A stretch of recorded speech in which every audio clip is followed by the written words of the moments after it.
Good evening, everyone. Good evening from India, of course. And if you are anywhere else, good morning, good afternoon, and thank you for being here. So, welcome to another episode of Let's Talk 2.0. And this is our final talk, and we thought we would end it with a big talk. So, it is a great pleasure and honor for us to have our great guest speaker today, Professor Erin Riley.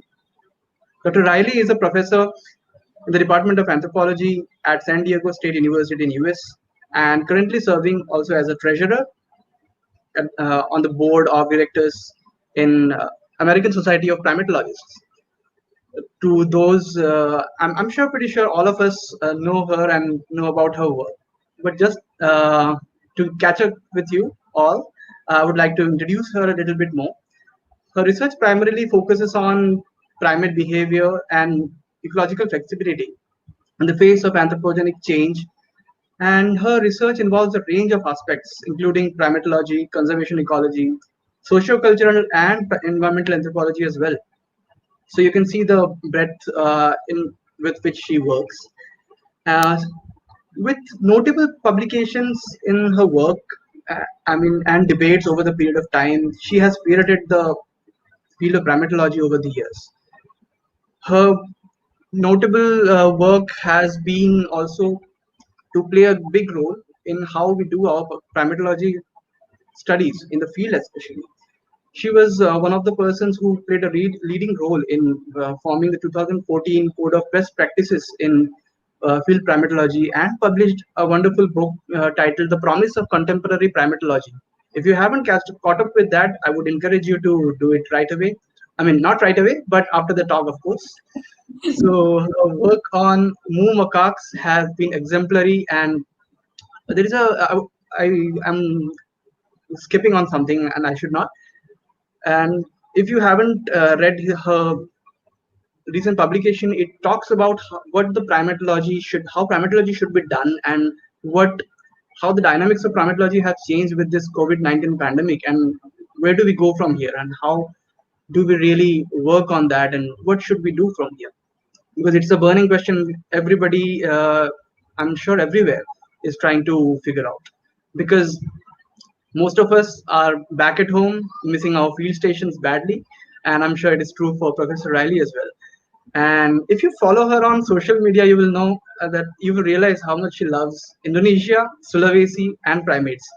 And also, if you follow her even more closely, then if you might know that she is also a beloved mentor, and she is also part of a dance group called Cultural Shock Dance Center, if I'm not wrong, at San Diego, and which shows her immense talent and love for dance as well. So, without taking any further time, I would like to introduce Professor Riley. Professor, the stage is yours. Okay. Thank you so much for that wonderful introduction. I'm really honored to be here.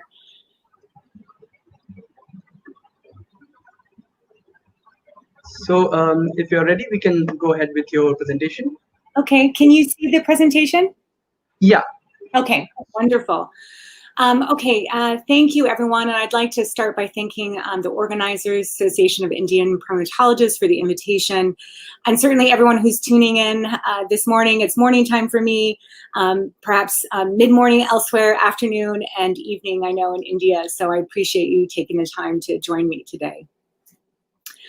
So what I thought I'd do is start with a question that I often get asked when people find out what I do, is they ask me, why primates? How did I get interested in primates? And when I was in high school, I developed an interest in archaeology through some coursework that I took. And so when I started undergrad, that was kind of my intention, but it ended up being that I took an introduction to biological anthropology course as that first course in anthropology.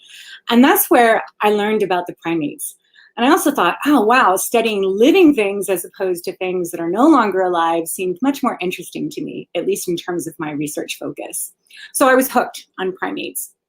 And after I graduated from undergrad, I was able to get some experience working with non-human primates, primarily, though, in a captive setting, working on behavioral care management.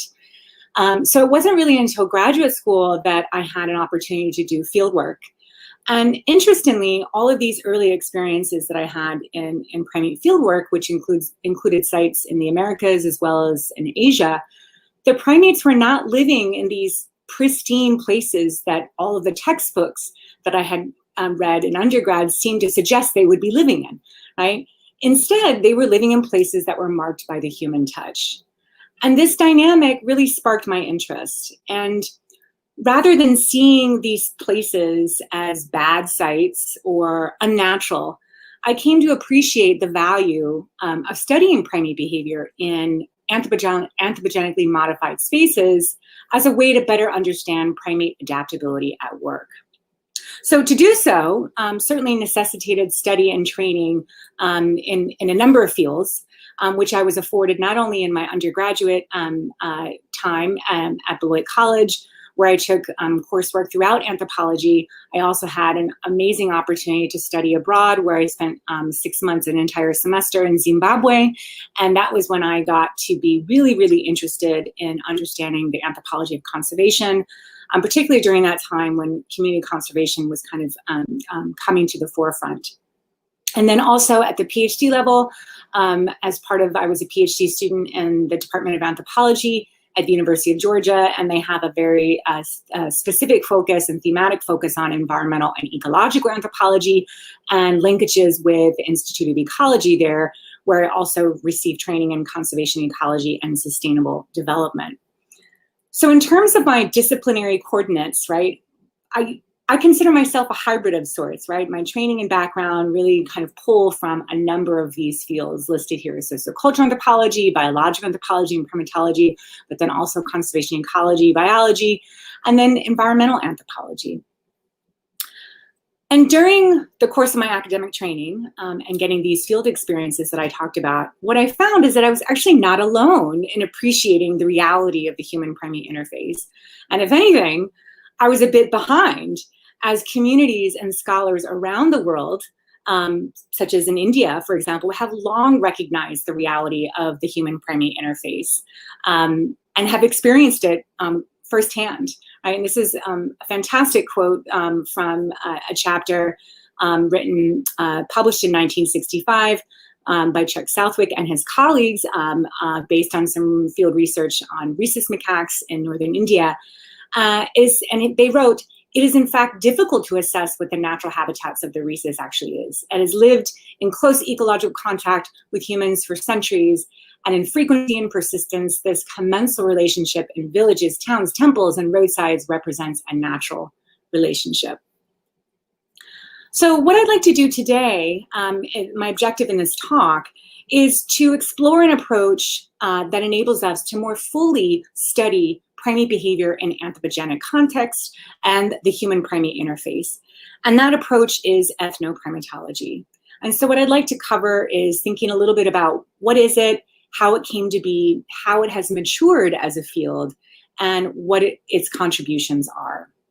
And so I'll do that for the first part of the talk, and then I'd also like to take a little bit of time to share with you some of my own research on the human macaque interface to kind of exemplify some of the things that I'll be talking about. So how did ethnoprimatology come to be? Well, the term itself, ethnoprimatology, was actually coined by an ecological and sociocultural anthropologist, Les Sponsel, in a publication from 1997. And basically what Sponsel envisioned was that there was a fruitful space where primate ecologists and human ecologists could come together with a mutual interest and study the ecological and cultural interconnections between people and primates. And so some of the earliest work in ethnoprimatology that was actually labeled as such was really done by ethnographers, such as the work by Laurie Cormier with the Guajá foragers in the Eastern Amazonia. The 2000s were characterized by a marked increase in ethnoprimatology, particularly by anthropological primatologists, as evidenced by a plethora of articles and books that you can see here that were published during this time. And this work, I would argue, really began to truly realize Sponsel's vision for the intersection, right, of primate ecology and human ecology by making the human primate community its unit of investigation. So in other words, examining the interface itself, right? Not just one side of it, but from both perspectives, both human and non-human primate. And this important work helped really refine the hybrid methodological approach of ethnoprimatology. It draws from both the natural and social sciences, right? So drawing from ecological and environmental anthropology, as well as primatology, as well as sociocultural anthropology. Now, description has been, for example, such as characterizing the nature of the human-primate interface at various locales. Description has been an important methodological tool for ethnoprimatology since its inception. At the same time, it's important to note that much of ethnoprimatological work has also been theoretically as well as methodologically rigorous. So for example, many studies have pulled from theoretical frameworks such as community ecology and behavioral ecology, right, to understand and focus the study of primate behavior in anthropogenic settings, to look at, for example, the nature and the consequences of humans and primates overlapping in ecological space. And if we think about it, anthropogenic contexts, such as the forest farm matrix or urban spaces, where humans and primates interface and where rapid environmental change is occurring, are essentially serving as natural experiments for the study of ecological and evolutionary processes. So as ethnoprimatology has matured as a field, a major contribution has been the rethinking of key concepts that have been integral to primatology. So let's take a couple of examples. First is the idea or the concept of resources, which is a central concept in primate behavioral ecology. And it's generally taken to mean wild foods, right? Foods found in the natural habitat of the primate species in question. But what we know is that in various urban settings around the world, primates consume temple offerings, or they forage in human garbage dumps, or they steal food from people's homes and shops. And they also may forage in agricultural land.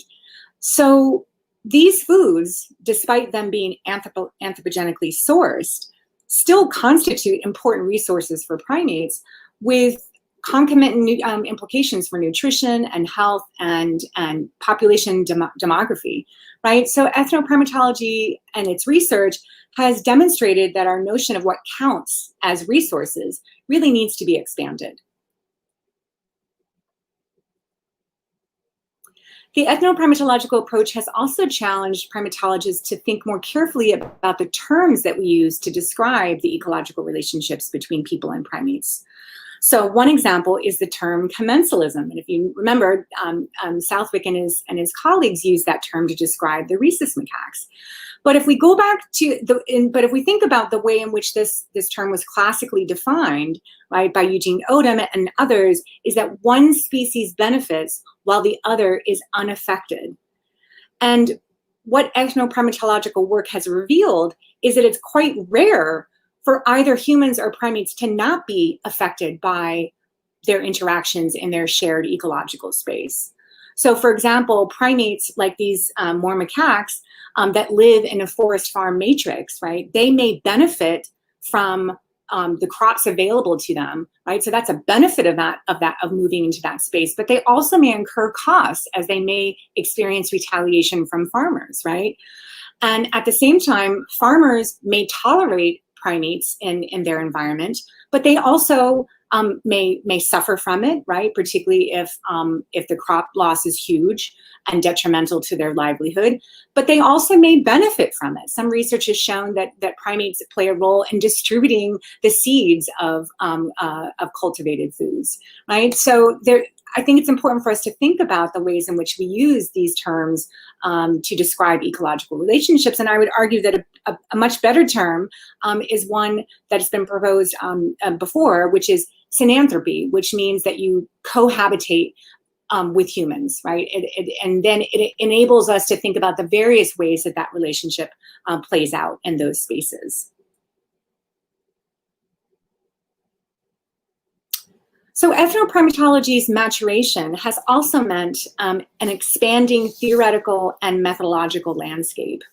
And so while natural science fields such as community ecology and behavioral ecology and disease ecology remain central and integral to the ethnoprimatological approach, we've also begun to explore other ways to examine the human-primate interface and reaching to other areas in the social sciences and the humanities.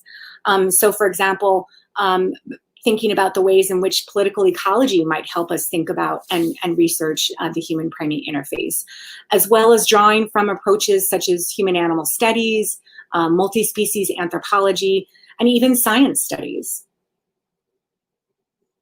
Scholars have also illustrated the value of a broader set of methods, including such techniques and methods as using stable isotope analysis, spatial ecology and GIS, biodemographic modeling, using camera traps to study the interface, social network analysis, as well as literary analysis.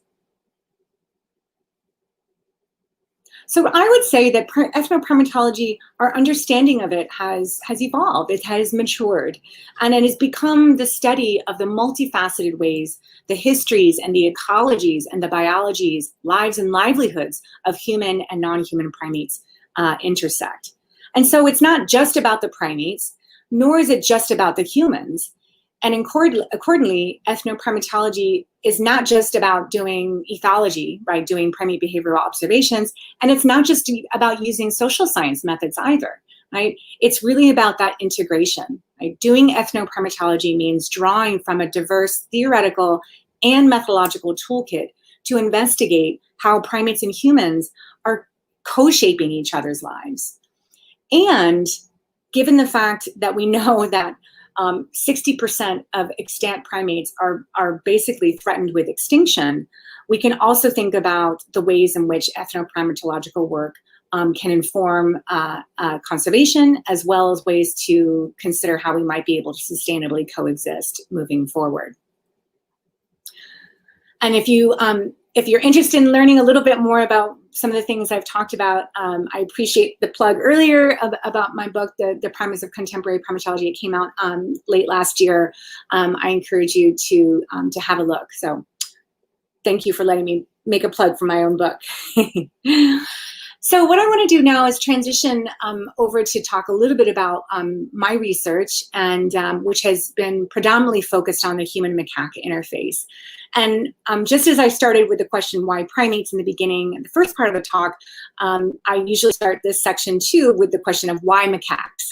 And I suspect for many of the folks that are joining in today, the answer is obvious. Macaques are a particularly amazing group of primates. But why am I interested in them? Well, largely it's because of the tremendous ecological and behavioral flexibility that we see in this genera.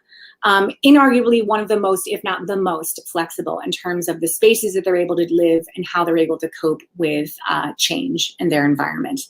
And I think one of the best quotes that I've seen with regard to this was in a book written by John Napier, who wrote, "I am convinced that had man not arrived on the primate evolutionary scene, these ubiquitous creatures would have ruled the world." And actually what he's referring to there is the rhesus macaque. And I suspect that people who have worked with rhesus macaques probably feel the same way. So the flexibility is particularly relevant when we're interested in looking at the human-primate interface. And also, the time depth of the interface between humans and macaques is tremendous, right? Humans, members of our genus, Homo, as well as members of the genus Macaca, share a long history of sympatry, particularly due to the simultaneous dispersals throughout Southeast Asia. And as we know, this type of sympatry continues to exist in current times in a variety of different settings, from urban ones like this to more rural ones like this. So most of my work has been on the human-macaque interface in Sulawesi, in Indonesia. And Sulawesi is the third largest island in Indonesia. It's the 11th largest island in the world. And it's located within Waitt, which is a unique biogeographical zone where you have a mix of Asian and Australasian flora and fauna, and where you see very, very high levels of endemism, including 7 species of the genus Macaca. And so one of my key research interests in this area has been looking at patterns of overlapping resource use between people and the Sulawesi macaques. And so how do we study that? Well, again, going back to that hybrid methodological toolkit, right? To do that, right, it necessitates using methods from ethology, for example, that are kind of the bread and butter of primatology, so doing behavioral observations. But it also necessitates ethnographic methods, particularly if we are situated in at these field sites, long-term, develop deep relationships with individuals, and are really engaged. So we're not coming in just doing a couple of surveys and leaving. We're really engaged with these communities to better understand how they are coping with the changes that are happening in their area. So these are 2 critical elements, but also because we're interested in the environmental aspect, it also involves methods from ecology, for example. So we do a lot of habitat analysis, which are very familiar to primate ecologists. Now, one of the things that we see happening worldwide, and this was something particularly that was existing at my field sites in Sulawesi, was the clearing of forested land for the development of agriculture. And so this is an image I took when I first arrived at my field site, my dissertation field site in central Sulawesi. Prior to this, this area was all forested area. And then during the course of my being there, you can see what was happening to this area. And it was being felled, many, many trees being felled for the development of cacao gardens, cacao plantations.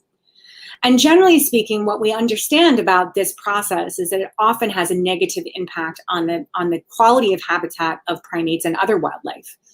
And what we documented in central Sulawesi was, for example, in terms of habitat quality, a reduction in the diversity of key food species available to the macaques, and just a general reduction in the overall fruit availability. And of course, fruit was constituted a large portion of their diet, right? So thinking about the negative impact this is having on the primates in this area.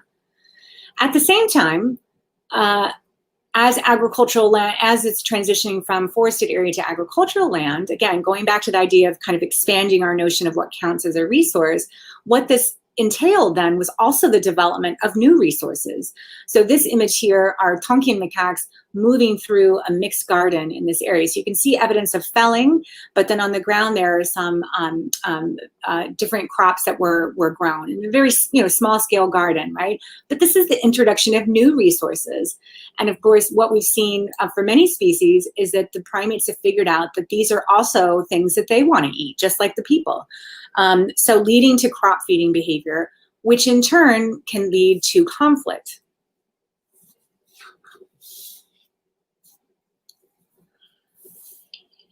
So we've been able to study this using some remote techniques because this is a behavior that can be difficult to observe. So here's a video we captured. You can see this is a Moor macaque in South Sulawesi, and you can see this individual right here in the front munching on a cacao pod. And one of the disappointing things about this data is that it demonstrates that the species is interested in consuming unripe pods, right? So we used to think that perhaps they largely focused on ripe pods, which would be beneficial to the farmers because then they could track the stages and make sure that they harvested the pods while they were when they were ripe. But if the macaques are interested in unripe pods too, that doesn't bode so well for farmers. Meanwhile, the rest of the group is foraging in the background. Here's another image we captured again using remote sensor camera traps. More macaques strolling into a maize field to harvest the maize. This is one of my favorite pictures because it shows that the macaques are taking use of tools set up by humans to access resources. So here you have, if you look closely, I'll show you the arrows. You see two macaques. What they're doing is that they're climbing up a bamboo pole that the farmer had set up so that he himself could access the bananas. And the monkeys are like, well, thank you very much. We'll go ahead and use that tool as well. And then one more female down here on the ground. I always like to point her out because in all of our pictures, she's got white pelage, and she just appears somehow mysteriously appears in all of our pictures. So what do we need to do to examine this interface? Well, we need to look at both perspectives, right? So one thing is to think about, I think early on, when this behavior was observed, a lot of times it was referred to as kind of this aberrant behavior. It's like, oh, they're feeding on crops. That's not what they're meant to be doing. But another way to think about it is that this is a part of their ecological strategy, right? Again, that's afforded by an expanded view of what we mean by resources. So if we approach it as an extension of their ecological strategy, we can start to ask interesting questions about why they're engaging in this behavior. So one perspective that we could take is to look at whether or not there are kind of ecological correlates associated with this. Is there something about these cultivated foods that, from a nutritional perspective, that makes them more attractive to the primates? And so some of the work that we've done in Sulawesi is looking at, is comparing the nutritional composition of wild foods with those cultivated foods. And what we're looking at here is the inside. This is a cacao pod, and this is the inside of it. And you can see what the farmers are after are these seeds, and that eventually is processed to turn into our beloved chocolate. What the macaques are interested in is this white pulp here, right? And if anyone's ever had an opportunity to taste it, if you get a good pod, it's quite tasty, and so I can understand why the macaques love it. So what we found is that this pulp was higher in metabolizable energy compared to the wild foods that we assessed, and it was it had greater digestibility, right? So these nutritional factors, combined with the fact that if you think about the way that cacao trees and pods and the fruit that it produces are spatially laid out, they're laid out in a spatially concentrated way. This resource becomes smart from an energetic perspective, right? Why travel all around the forest to find foods when you can move into an agricultural land, spatially concentrated, producing foods that have high metabolized, great energy sources and easy to digest, right? But we also have to think about it from the human perspective. And what I found through the various sites that I've worked at in Sulawesi is they vary tremendously, right? Indicating that there's no one viewpoint, right? And hence we often have to there's no one size fits all kind of solution to these kinds of issues. So it's important for us to understand that variation. So for example, in the Lindu Highlands in central Sulawesi, what I found during my research there is there was quite a bit of human macaque conflict because macaques were moving into agricultural land, predominantly cacao, but also other types of gardens and plantations. But there was very little retaliation. And so I was interested in understanding why, right? Why were the farmers less inclined to do anything about it, particularly if they felt that it was negatively impacting them? And what I learned is that in this area, which has a long history of human occupation, what I found, at least among the indigenous Lindu people, so the Lindu people that have been here for generations and generations and generations, there was folklore in place that basically described the nature of the relationship between human macaques. And it was actually an oral tradition that only some of the elders could recount. But what was interesting is that younger individuals, so not the elders, didn't necessarily know that story per se, but what they did know was the message from it. And that message was, we need to be mindful of that we share this space with other individuals, and they didn't want to disrupt kind of the social order between humans and macaques by, for example, retaliating, right? So younger individuals, for example, in their 40s, would say things like, if monkeys come to our gardens, we can only shoo them away. You can't be harsh because otherwise they will get angry, right? So getting at preserving that social order. And another one, if you talk bad to them, you will become their enemy, right? So this folklore, basically, the message being conveyed was one of tolerance. And at least at this site, what it means is that the folklore helps ensure the macaques' persistence, despite this conflict that's going on. But you can see in parentheses, I write for now, and that's because, of course, we know that culture is not static. And so as conditions change, it's possible that people's perceptions and perspectives may also change, and we have to be mindful of that. So that was in the Lindu Highlands in central Sulawesi. At another site where I've been working in South Sulawesi in Bengal, we found somewhat of a different situation. In Bengal, with our work with farmers there with a variety of different crops, not cacao, but shifting crops such as watermelon and maize and rice, we found evidence of little to no folklore, quite a bit of frustration. Some admitted to retaliation against the macaques. But what was interesting was one of my former master's students surmised that what she saw was that there was this kind of like tolerant hatred. So people would talk about the macaques in a very negative way, but they would also be kind of laughing and joking and kind of remarking on how cunning and smart the macaques were. So kind of denoting this sense of a tolerance, even though they hated them, right? And many of the farmers here talked a lot about the need to be committed to guarding their crops, and recognizing that perhaps when they weren't there, that was a time that macaques were coming in. And then thought a lot about, for example, how they might have to shift their crop choices.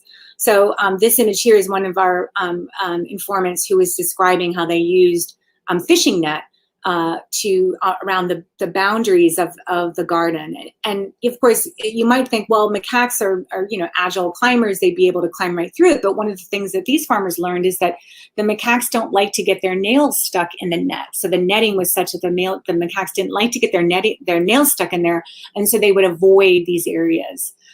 So again, they are attuned to macaque behavior themselves and trying to think about ways to kind of mitigate this issue.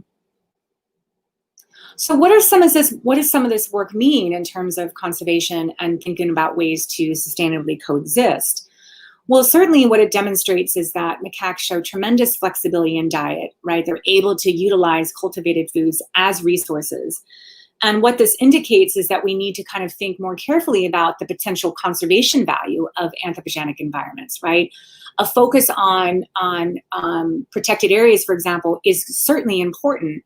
At the same time, we know that many primates live beyond the borders of protected areas, and yet those spaces may have conservation value, and we need to think about that and focus our efforts on those spaces as well. Also, that perceptions about conflict matter, right? Again, they vary. This was in one island, but they're going to vary tremendously depending on who those people are, what their experience is, what they've learned from their own family and colleagues and peers in terms of how to think about these situations. Now, crop feeding, we also learned that crop feeding can be tolerated due to folklore, but in other cases it may not be. And so then the question becomes, are there thresholds, right? Are there certain points at which farmers, for example, are willing to tolerate a certain amount of loss before retaliation occurs? And that leads us to think, well, how else might primates be valued, right? If we're going to develop conservation education programs about the value of protecting primates, we need to think about the perspectives of people living in and around them, right? How do other people value them beyond, for example, just an aesthetic value? We should protect them because they're another species of the world, right? So thinking about value and how others may value is an important dimension as well. And part of thinking about towards sustainable coexistence, I would argue, is the importance of making sure that we communicate our research back to the communities that are impacted by this research, right? So for particularly results and research results on crop feeding behavior, right? Super important to share these results with the farmers, as well as if you're working in a protected area with those management officials as well. So, for example, on some of the work that Allison, Zach, and I did in South Sulawesi, basically examined this dynamic. And what we were interested in doing is using two tools to examine this dynamic.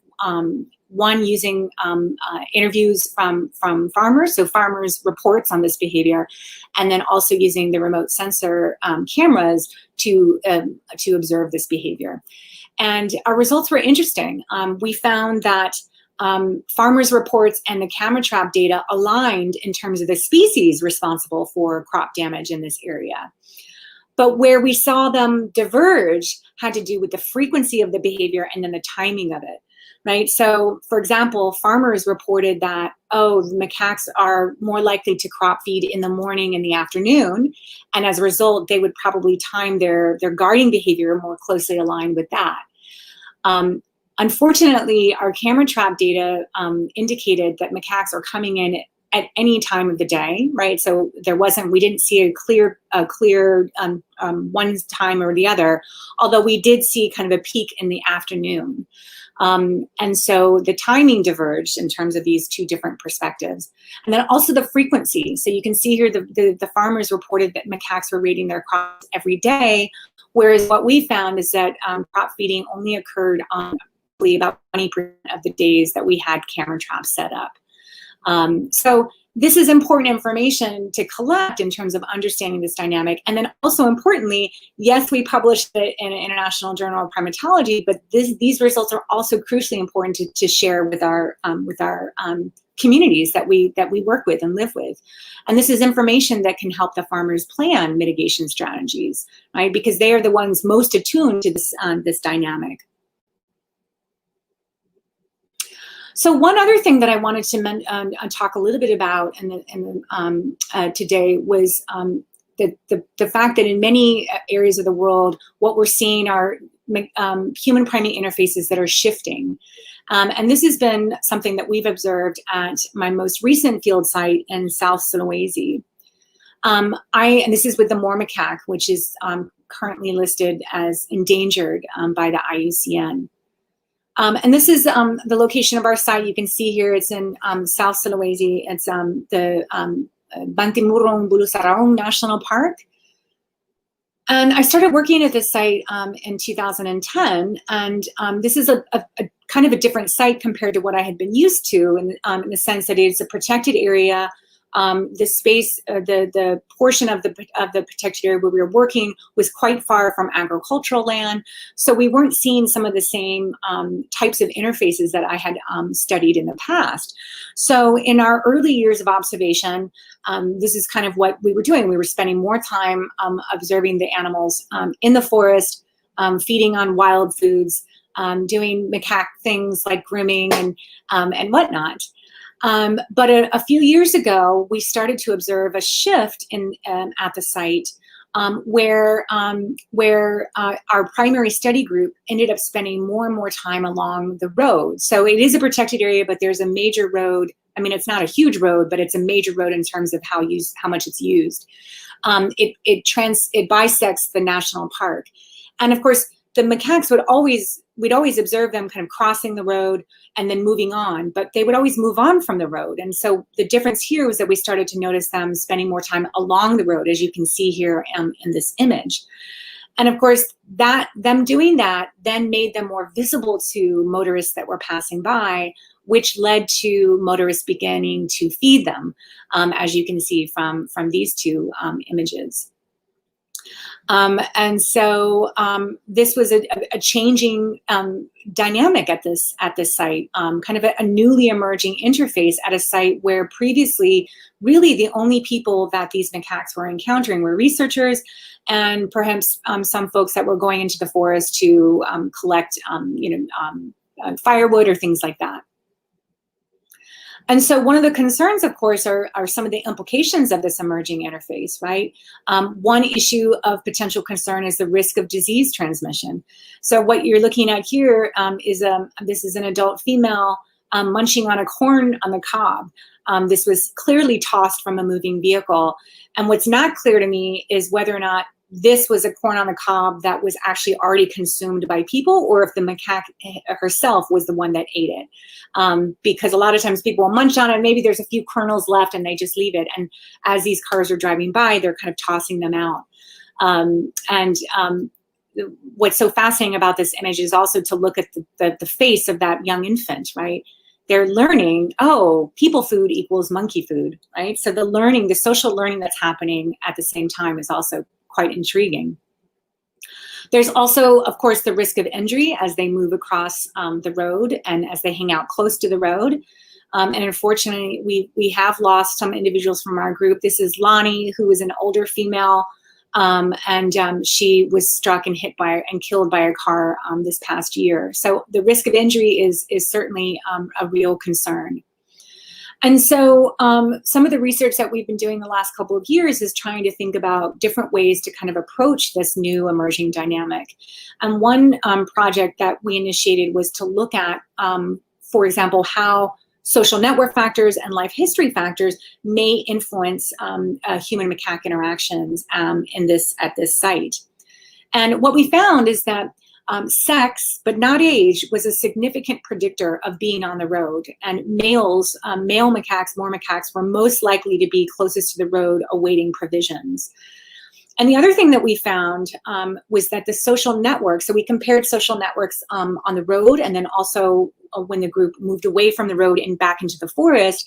And what we found is that the social networks were actually less cohesive along the road. So what this is hinting at is how this new interface is changing the internal dynamics within the group themselves, right? And we can think about what the implications of that are, particularly given that we know the importance of social relationships for the fitness benefits of social relationships for primates.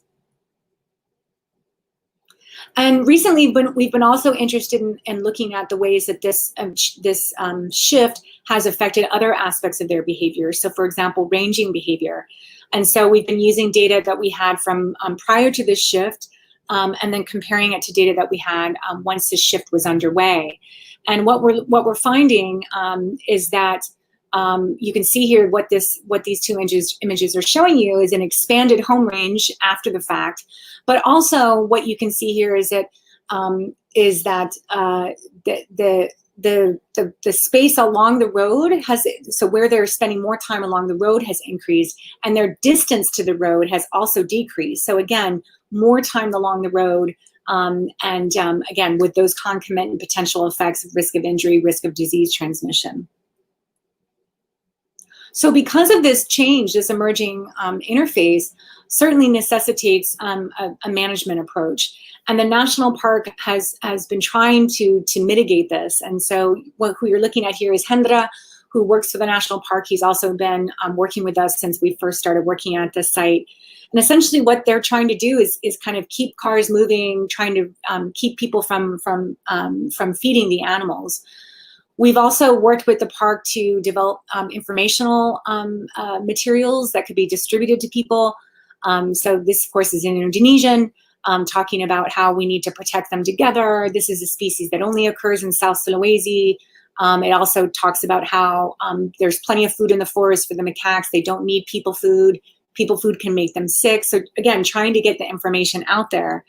And this is also translated into, setting up signage materials like the one you see here. And also things like this, although sometimes these are problematic, as you can see from this one, you can't really read it. It basically says don't feed the monkeys, but that would be pretty hard to read as you pass by. We, as many of you probably also know, these signs need to be up, maintained, and that sign I just showed you, fast forward a year and, it looks like this, so it's not really having much of an effect anymore. And then the other issue, of course, is that, okay, those kinds of things are important, but we also have to understand people's perspectives and really try and get at it and have deep conversations with people about it. And so I would argue that that's really the next step with regard to managing this interface. Because what we've found is a lot of people still don't quite understand, why would macaques sit here at the site? People would say stuff like, well, but they look hungry, right?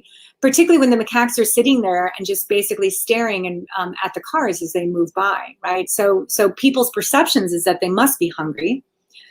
Another conundrum is that they see the researchers along the road, observing, like you see us on the left. It's myself and two of my students.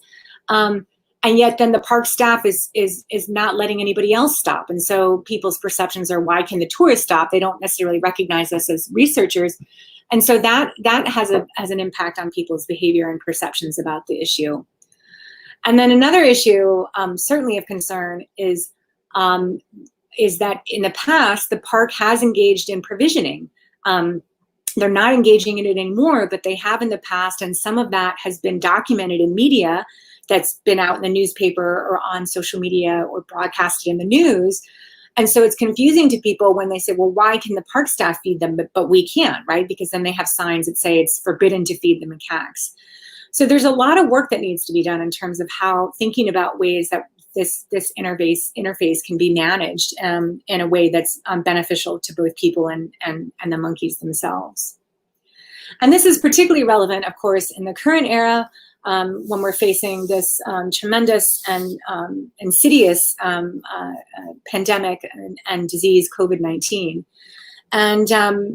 And certainly there have been a flurry of new studies that have come out. Some have been published already, and some are currently certainly occurring in the works, basically indicating that SARS-CoV-2, is the virus that causes COVID-19, is a potential threat to all primates, and not just the great apes, right? I mean, there's a lot of great ape researchers has always been concerned about the potential for disease transmission, particularly respiratory diseases.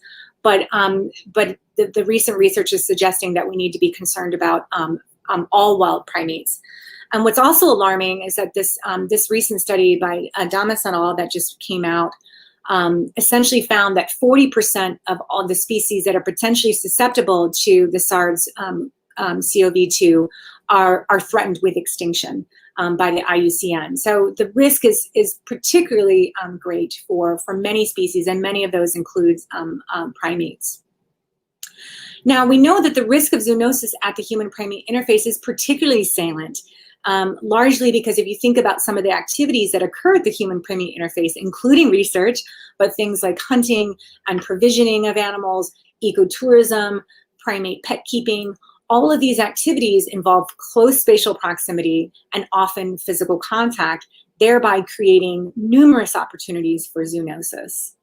And so myself, along with 4 of my colleagues, we recently published a commentary in the American Journal of Primatology where we kind of thought through some of these issues, thinking about some of the challenges that we face, but also trying to think about potentially some of the opportunities that this new dynamic has created for us in the COVID era, and certainly thinking beyond.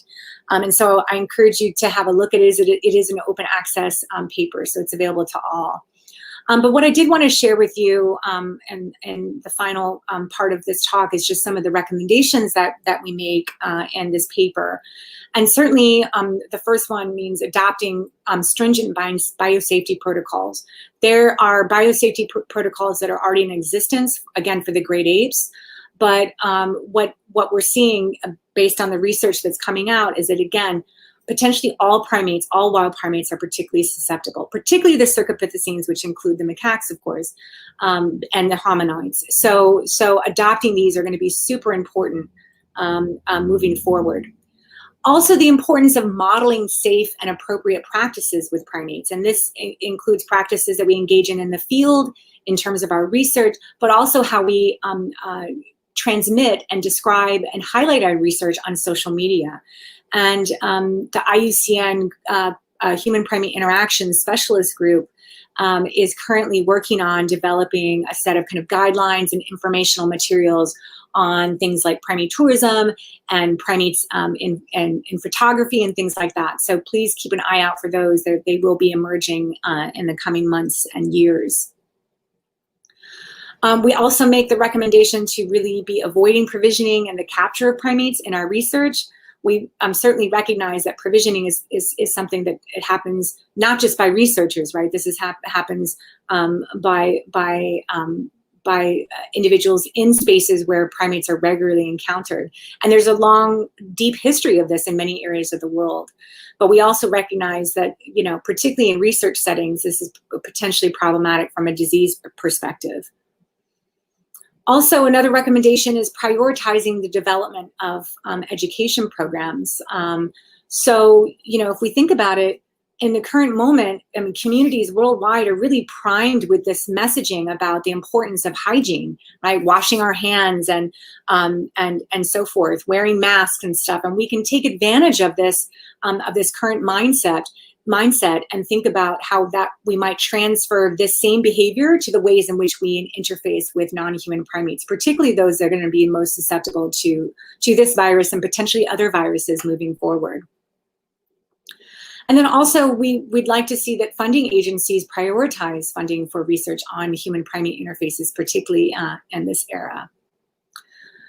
So in conclusion, the ethnoprimatological approach essentially enables us and contributes to our understanding of how primates and humans are co-shaping each other's ecology, sociality, and evolutionary trajectories. And examining the ways in which humans and other primates coexist in their shared ecological spaces and social spaces not only sheds light on what it means to be a primate, but I would argue also exposes other ways of being human. For example, being human means being with other animals, and that's a very interesting way to think about humanity. Moreover, ethnoprimatological research and its hybrid and integrative theoretical and methodological toolkit essentially enables us to approach conservation and the management of human-primate interfaces in ways that are more socially just because we pay attention to the human dimension, and hence likely more sustainable in the long term. So I would like to thank, again, many thanks to the Association of Indian Primatologists for the invitation. So very honored to join you today and everyone. And thank you to everybody that's joined in. I know it's early for those of us on the West Coast, but I hope you, and late in India, a bit late in India, so I appreciate your time. I also need to thank all of my collaborators in Indonesia, my collaborators from Italy as well.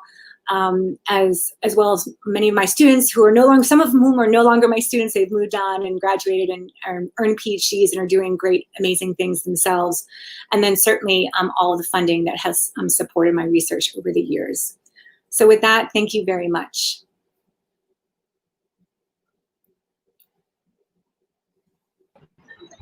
Thank you, Professor Riley. It was an amazing talk. I would say a lot of us could connect a lot of things to our own system we work on and our own communities we work with and our own field work, actually, which we actually could see that, okay, these are the same problems, maybe with slight nuances, maybe here and there, that we also face with due time.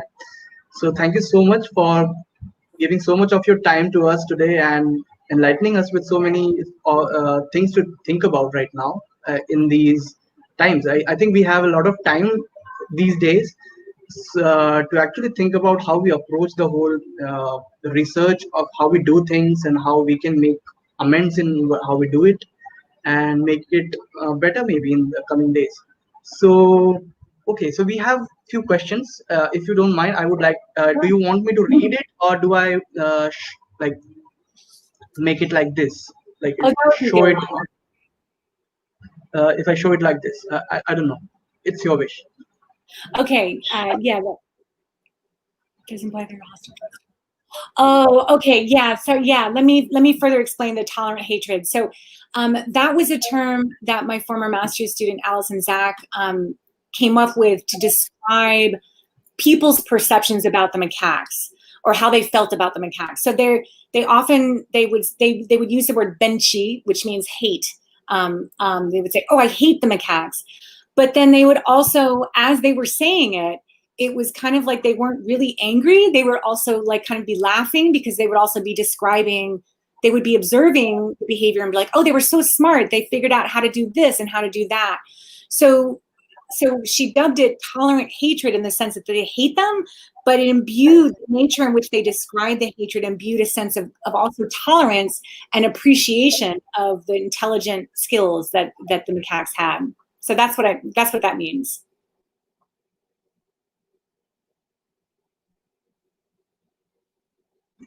So this is the next question from Tamara Britton. Okay, can you talk about the process of deciding where to place the camera traps? What type you used? Sure. Yeah, so we used the Bushnell 8, I think. This was a number of years ago now, so I'm sure they have a more updated model, whatever, but they served our purposes well. So the way in which we figured out the placement, that's a really good question, because that takes some time.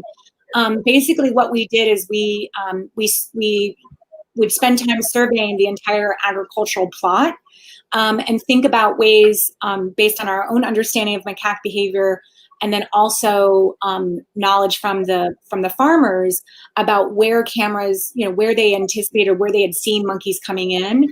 And then we strategically placed those cameras around the perimeter of the garden, paying close attention to make sure that we weren't double counting, right? So, if this camera, so we would sometimes have cameras facing the same area, but we would recognize that then we'd have to be careful in terms of the analysis so we didn't double count crop feeding events. So it does take a little bit of time to kind of figure out. We would set some up and then figure out, okay, these weren't working, maybe because the vegetation wasn't working or vegetation was in the way. So it does take a little bit of a trial and error period before getting them set up straight. But that was basically the method that we used to set them up. So the next question from Jenny Crawley. Okay, can you explain how you best go about setting up a dialogue with the farmers in the relevant area? Okay, if you don't have communication set up with them. Yeah, that's a very good question. Yeah, so essentially what I found to be very effective, I mean, I speak Indonesian, so that makes it easier. Certainly, so knowing the language, but I'm still an outsider. I'm still a foreigner, and so and this is where I work is primarily rural, so my presence is a bit of an anomaly. And then of course they appreciate that I can speak Indonesian, but usually what I do is that I pair up with a friend or a colleague who is Indonesian, and it's even better if it's somebody local. And they can help facilitate that interaction. So if you remember from the image of the farmer that his name is Ichal, who was showing us how they use the netting, we met him through a friend of mine, and we hung out socially prior to kind of starting the research, and that made it was a great kind of entree into, because then he introduced us to other farmers, and because Ichal was familiar with us and comfortable with us, that made the other farmers comfortable with us. So again, it's that situatedness with community members that I think is really crucial, and also being patient. I found that it's important to be patient in setting things up, building that trust with community members, making sure they understand the nature of the research and why you're doing it and how it can benefit them. I found that to be super important. Oh, Aaliyah. Hi, Aaliyah. Any way to know if resting by the road predicted the tourist feeding? Yeah. Or did it result from trash leaving behavior? Yeah. Yeah. I mean, it is kind of like, okay, chicken or the egg situation, right? What started it? Yeah. I mean, honestly, what we think may have happened is that along that road, again, the road is kind of technically a public area, although it cuts through a national park. And so even prior to this, on occasion, what we started to see was people setting up vendor stalls, and not a lot, only a few here and there. But the vendor stalls were places where people that were passing by could stop and buy things like honey and things like that. But the people at the vendor stalls would then also, because they were there all day, they would have food remains and trash. And the other thing is that trash disposal is a huge problem in Indonesia. I mean, unfortunately, you'll see people all the time just toss trash out the window. So trash has always been a problem at this site. And I've seen the macaques even prior to this kind of rummaging around the trash. But I think that perhaps as these vendor stalls got more prominent along the road, and so then the macaques started foraging more in these trash dumps along the road, as soon as they became more available to people in terms of visibility, I think that's when we started to see this feeding behavior. And, people in Indonesia are familiar with other sites, for example, in Bali, where, you've got feeding happening all the time. And so it was very kind of probably just second nature for them to be like, oh, let's give them some food. And then they would rummage in their car to see whatever they had, right? And that's where that issue of priorly eaten corn on the cobs often being tossed to the macaques. So yeah. That sounds so familiar with back here in India as well, Yeah. unfortunately. Okay, so the next question is from Ruby. Yeah, the increase in the home range. Yeah, so I mean, it's actually, generally speaking, previous studies that have focused on the impact of provisioning on ranging patterns generally found a decrease in home range size, right? Because the primates don't need to travel as far to access resources, particularly if that provisioning is spatially concentrated. And so what we have this paper just submitted right now, so it'll be under review. But basically, what we're suggesting is that we found actually the opposite, and what that reflects is the nature of provisioning at the site. So unlike sites, for example, in Bali, where there's a lot of provisioning that occurs in temple sites, a lot of that provisioning is spatially concentrated, right? Whereas at our site, the provisioning is happening from moving vehicles. It's not like people are getting out of their car and putting the food down. Most of the provisioning is happening as vehicles are moving, which means that the macaques are actually following these cars. Because not only did we see an increase in the home range size, we also saw an increase in the daily travel distance. And this is similar to work that's been found by researchers that have worked in Singapore, where it's been a similar dynamic, where the positioning of the provisioning is not stationary. And that may translate into expanded home range sizes and expanded daily path lengths as well. Thank you, Doctor. Is it going to be easier for you if I read out the questions, or is it fine for you? Oh, I like it. Yeah, I'd like to be able to see it if that's okay. Yeah. Perfect. The next question. Okay. Thank you, Jennifer. What are your thoughts on, can everybody else see the questions too, or should I read them out? I think it is going to be hard to get everyone's answer in a short time. Oh, no, sorry. My question was, okay. I wasn't sure, because I can read the question on my screen. Can others see the question too, or should Yes, I think it's visible on YouTube as well. Okay, wonderful. Okay. So what are your thoughts on using control provisioning to keep primates? Yeah, so the issue of using control provisioning to keep primates in predetermined areas. And, this is an interesting question, because I think some people have thought about it, and including, I think, some of the folks in the national park where I work, particularly given that they have a history of provisioning the macaques in the forest for media or tourism and things like that. And so they've actually said, well, why don't we start provisioning them again in the forest to keep them away from the road? And, I suppose, I guess on one hand, it's something that could be examined. We could actually test this, right, to see. I guess the one argument against it is that it may not necessarily change the behavior unless, of course, they're completely satiated, right?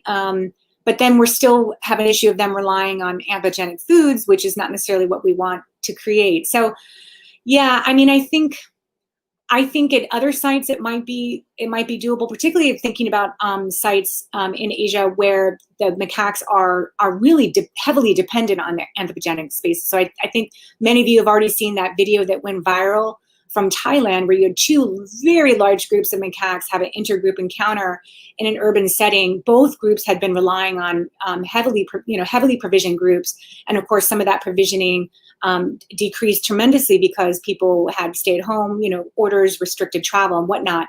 And so it led to two groups basically coming to each other's home range core areas and resulting in aggression. And so perhaps managing that with provisioning is a way to deal with it. But at sites where they still rely on wild foods, yeah, I know it's very tricky. I mean, but it would be interesting to see if that might be, and certainly something we could actually try. We could at least experiment with to see if it might have an impact. So I guess it's a potential idea. I'd have to see if people are down with it, though. Thank you. There is one more question, I think, and Okay. a few comments afterwards. Okay, so this question is interesting. Yeah, they don't provide financial benefits. Yeah, I know. This gets at the question of valuation, right? Can we really expect people to value and protect if in this case they're not seeing any particularly financial benefit? And I guess again, I guess what we can only hope for is that people still have that there are other ways of valuing wildlife, and in ways that could perhaps indirectly affect people. So, for example, there's been a lot of discussion about how instead of emphasizing kind of the aesthetic value of primates, that we focus on the role, the important roles that primates play, for example, in forest regeneration, because the regeneration of forest and the protection of watersheds are, in many areas of the world, very important to people's livelihoods, which in turn has a financial benefit for them, right? So, and many people that live in spaces that rely very heavily on protected watersheds understand that dynamic, and they also understand the importance of protecting forested areas. So, if we can couch the messaging in that way, we may start to see a change in behavior. But I agree, it's a difficult task, for sure. Totally. So there are a few more questions. I think just two more questions, if you're okay with that. Sure. Yeah. Hi, Monse. Related to, okay, how can we deal with the preservation of traditional culture, human also trying to change? Yeah, so the conundrum of you know, valuing and wanting to protect, you know, traditional culture and how people interact with primates, but then also changing behavior, and so that particularly if it has a negative impact. And this is I think in many areas of Asia where there's a long tradition of provisioning, right, that has a kind of a religious and mythological element.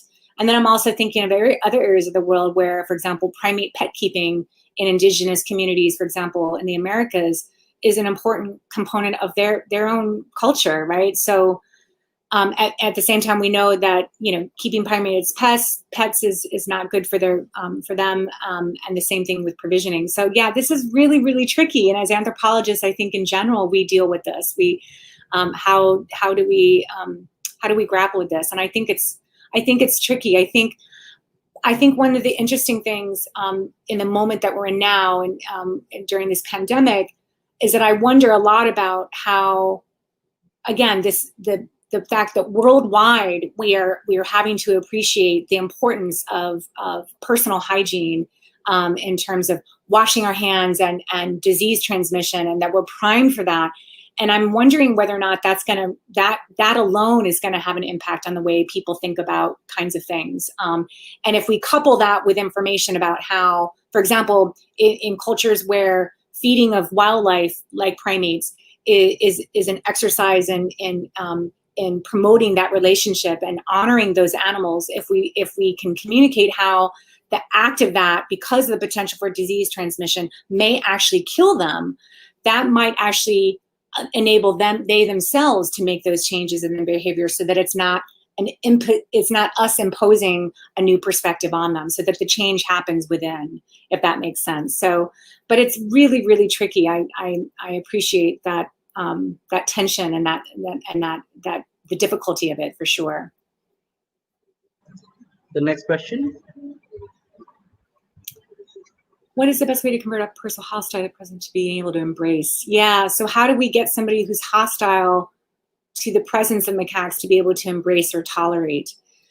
Yeah, this is very tricky too. One of the things that I found, and again, part of the reason why it's super important to be sure that we are sharing our research results with our communities that within which we've worked, is also is to clarify maybe some misalignments between people's perceptions and what is happening in terms of documenting by observation or by camera traps or whatever. So, for example, in Lindu, where I did my dissertation work, The community comprised indigenous Lindu, so people that have a long generation of living there, very, very tied to the land and to the forest area there. But it also, the community was also comprised of migrants from South Sulawesi. And it was among the migrants that I sensed more of the disdain towards the macaques, and because they saw them as totally disruptive to their agricultural plans and whatnot. And they had perceptions about how much the macaques were impacting them, often stating, 75% of my harvest is taken by the macaques. But as a result of our research over the course of a 10-month period where we actually we didn't use camera traps there, we actually monitored crop raiding behavior by monitoring the evidence of crop damage twice a month. We were actually able to demonstrate that the macaques were responsible for a much less percentage of the damage. In fact, it was other species that were responsible for more, and those species are a bit more a bit easier to manage in terms of the crop damage. And so sharing that results back with the farmers, they were kind of like, oh, okay, well, I could probably tolerate that amount, right? So that's where the importance of data sharing becomes really important as a way to help potentially shape attitudes. At the same time, I'm totally cognizant of the fact that some people, we just can't change their minds, and we have to be okay with that, I guess. Absolutely, I think. There's one last question. Sure. Okay. Thank you for... what type of changes you observe in the bodies of macaques when they start? Oh, yeah. Yeah, I mean, certainly that's an interesting question to look at. Of course, it necessitates kind of a longer term approach in terms of provisioning and systematic observations, for example, or weighing of stuff. Because we know that at sites, for example, in Bali, Indonesia, and I know also sites in India, elsewhere, where heavy provisioning leads to higher rates of obesity and things like that. We haven't had an opportunity to systematically document that, but certainly I think over time it would be interesting to think about the ways, particularly if we're talking about populations that have a long history of provisioning, relying on human foods. What kinds of physical changes are we seeing? Because we're documenting the behavioral changes, but are we able to document other changes? And certainly, there's a plethora of research that's documented changes, for example, in reproductive parameters, such as, reaching reproductive maturity sooner, for example, because they have the constant nutrition available and stuff. But looking at potential physical changes would be an interesting dimension of research for sure. So that brings an end to the question answer session. And now I would like to read out some messages for you, actually. Okay. So Israel Evans says, thank you for the great presentation. Christina Sark says, Luar Biasa. Professor Katie Hind is here and she's saying, thank you for your awesome talk, Professor Riley. Oh, thank you, Katie. And Alexander Malta says, great talk. And of course, we would like to agree with all of us that it was a wonderful, wonderful talk.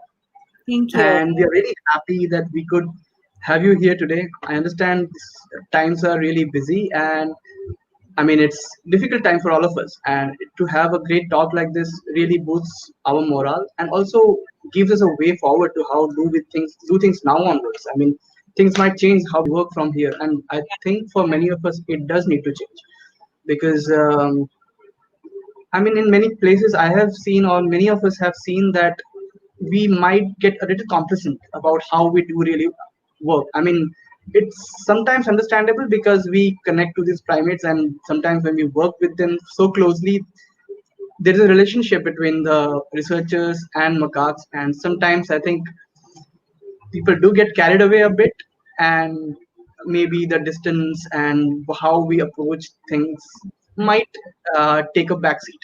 So I think this talk will be really, really important, the way we move forward, and how ethnoprimatology is such an important topic in Anthropocene to really understand and to see to do things from here on. I would like to take the benefit of hosting and have another question for you, actually, from my side now. So sorry, I just forgot about it.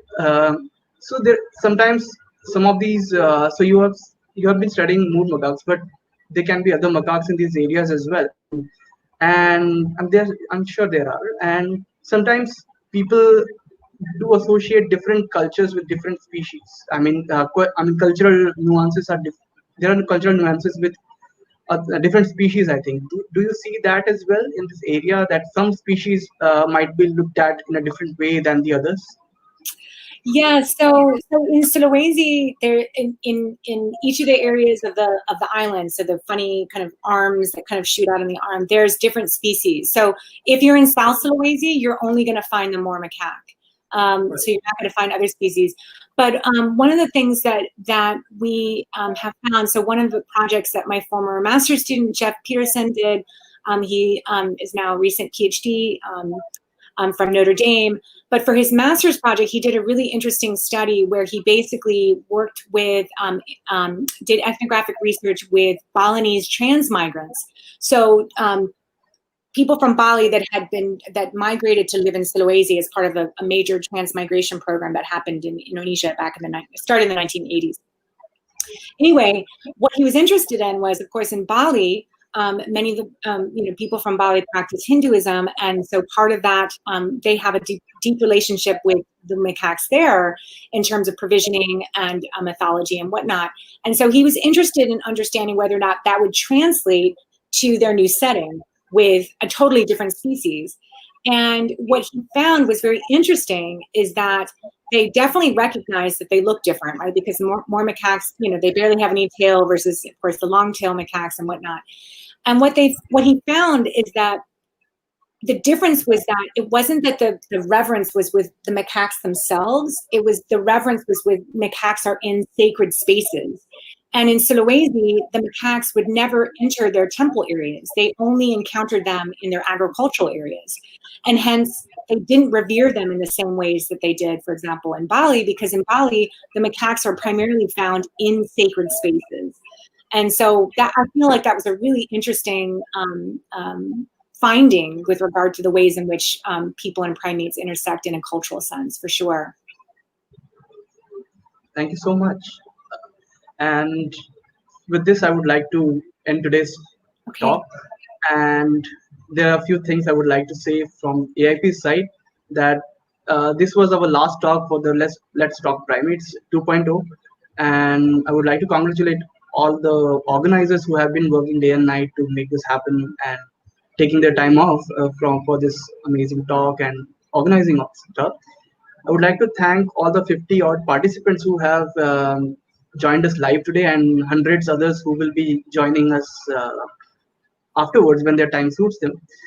And I would like to thank them who have really supported us over the time. And this has become a really very popular talk series, I would say, and people have been following us for a while. And this is huge for Indian primatology as well, because that's what the idea was when we started out this association, to have people around, to have more push for the Indian primatology and to have primatology in general. So thank you, Professor Riley, to actually give such a great talk, which could actually be the finale, the grand finale of this 2.0. So thank you so much, and thank you so much to the audience who have been patient with us. And we have no other talks for a while now, because I think people have become a little busier. But we are sure, we can assure you that we will keep bringing more interesting stuff for you to stay hooked. And we can, and really sincerely hope that we can have Professor Riley again for some panel discussion, or in any capacity as possible. And hopefully we can have a conference soon, because most of us are really wishing to go to a conference and have the buffets, anyways, so let's not go there right now. So hopefully we can have Professor Riley in person, and we can really talk to her. We can have the chats and informal meetings. So thank you everyone who has joined us. And if Professor Riley would like to give us an takeaway message or something. Yes, thank you so much. I know I'm so eager to return to the field, obviously, and also the conferences. I miss them desperately, and particularly I really look forward to the opportunity to, I've never been to India, it's definitely on my list. I know that there's often the Asian Primate Symposium. I wasn't able to go last year, but that's certainly on my list, and I look forward to the future where it's safe for us to travel and be together again, because as humans, as primates, our deep desire to be social is severely impinged by this pandemic. So wear a mask, everybody. Thank you so much. Good night. Thank you again. I appreciate it. Thank you so much.